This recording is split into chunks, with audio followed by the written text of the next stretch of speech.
What if I told you there was a war, a real, declared, fully fought war that was over before your lunch break would be? In 1896, two nations went to war. Cannons fired, ships sank, soldiers died, and it was finished in 38 minutes.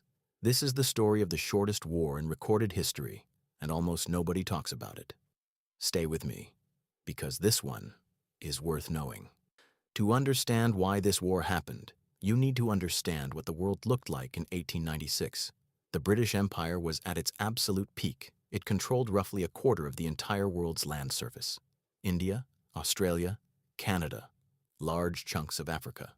If you spun a globe and pointed at a random country, there was a decent chance Britain either owned it, controlled it, or had a warship parked nearby just in case. And that last part, the warships, that was the real message. Britain didn't just conquer with soldiers, it conquered with presence, with the quiet, constant reminder that the most powerful naval force on Earth was never far away. Zanzibar, a small island just off the coast of what is now Tanzania, had been in Britain's orbit for decades. It was a major trading hub. Spices, ivory, and tragically slaves had all flowed through its ports. By the late 1800s, the slave trade was winding down under British pressure, but Zanzibar's strategic position in the Indian Ocean made it too valuable to ignore. The British had a treaty with the Sultanate, they had a consul general on the ground, and they had an unwritten rule that ran through every corner of their empire. When the British had a preferred outcome, that outcome happened. When Sultan Hamad bin Thawani, the pro-British ruler of Zanzibar, died suddenly on August 25, 1896, the British had a plan ready. They would install their chosen successor, keep the trade flowing, and maintain control without firing a single shot. There was just one problem. A man named Khalid bin Bargash had other ideas. Khalid bin Bargash was the previous sultan's cousin. He believed he had a legitimate claim to the throne. And the moment Hamad died, he moved fast. Within hours of the sultan's death, Khalid seized the royal palace. He gathered around 2,500 soldiers, a mix of palace guards, loyal followers, and armed civilians. He positioned them around the palace walls, loaded an ancient bronze cannon, and raised his flag over the building. He even moved a royal yacht, the Glasgow, into the harbor as a show of naval force. It was a bold, dramatic gesture, the kind of move that says, "I am serious. I am not leaving." But the British were equally serious. General Lloyd Matthews, the British commander on the ground, sent an ultimatum to Khalid immediately. The message was simple and direct. Stand down, leave the palace, surrender, or face the consequences. Khalid wrote back. He said he did not believe the British would open fire on him. That was his mistake. The British deadline was set for 9 a.m. on the morning of August 27, 1896. 5 Royal Navy warships were moved into position in the harbor: HMS Raccoon, HMS Thrush, HMS Sparrow, HMS St. George, and HMS Philomel. Their guns were loaded and trained directly on the palace. Khalid had 2 days to change his mind. He didn't. At exactly 9:02 a.m., the British opened fire. The bombardment was immediate and overwhelming. 5 warships unleashing everything they had on a single palace. The noise alone would have been terrifying.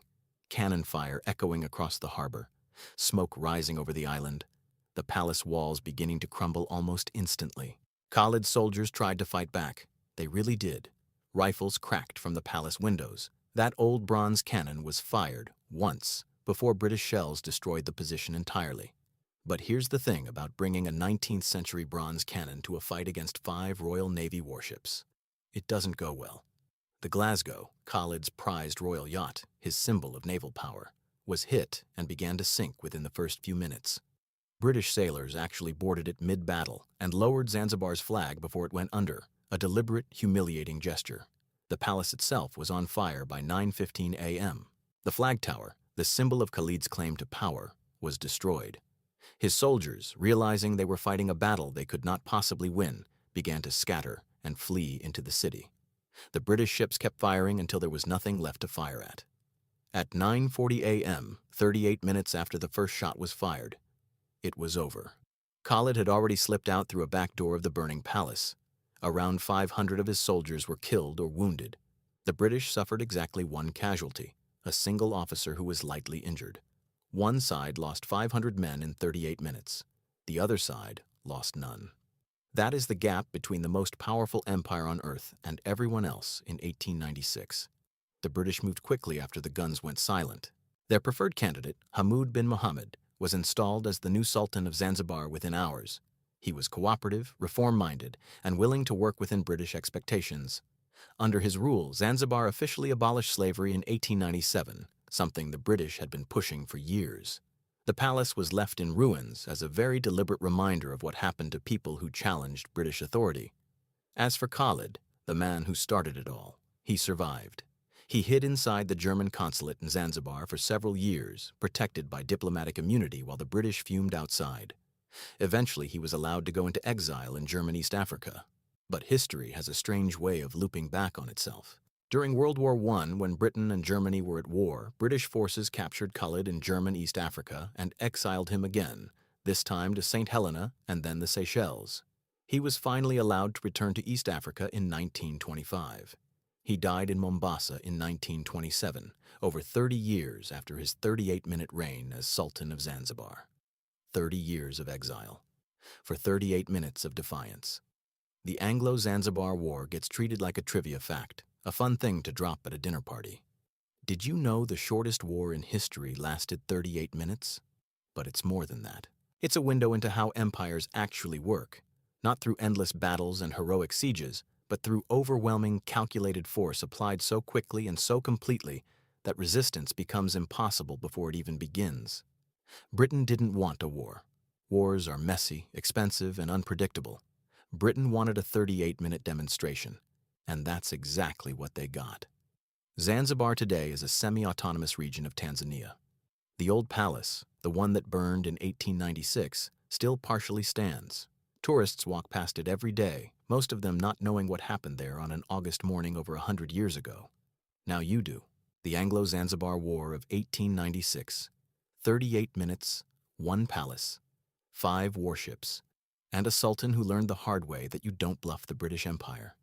History is full of stories like this, moments that lasted seconds but changed everything. Wars nobody talks about, decisions that shaped the world in ways most people never learned. This is what the Unknown Archive is here for. If you want more, subscribe. The archive is just getting started.